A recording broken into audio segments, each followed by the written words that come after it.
There's a few challenges. The first one, as you mentioned, is the risk for their future career. Because, I mean, I hope we'll be here for many, many years, but I can't guarantee that.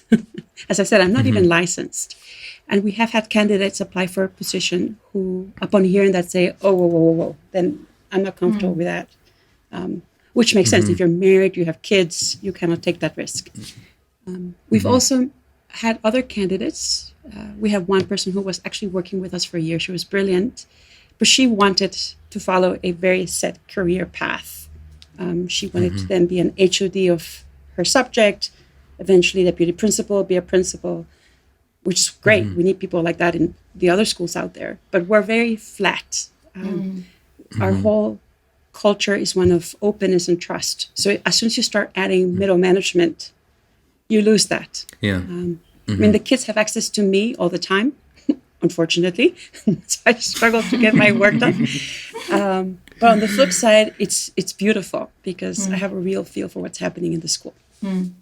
The bigger challenge, though, I would say, is because everyone loves Mitra. Our interview process consists of applying. If you have enough experience, we invite you to spend a day. And part of that day is to pretend you're here, engage with the kids, talk to the other staff, get involved.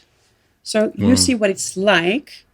Because even though it's a nicer work environment than a traditional school, it can be a lot more demanding because you have to be on your toes the whole time. Yeah. You're teaching the whole time, one-on-one. Yeah. And we watch how you interact with the kids. And for some people, they love it. They're like, oh, this is so cool. People are so nice. The kids love to work.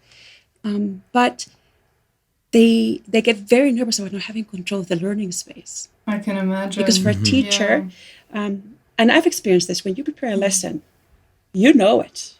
You understand everything perfectly, and you have this need to basically open up all the brains and throw all the information in there. So that when you mark a test, you hear your self-talk. Come, baby, just tell me what I told you. So to open the door and tell them, just Google it and see what you find. It's scary. It's scary. You're not going to get the answer that you want.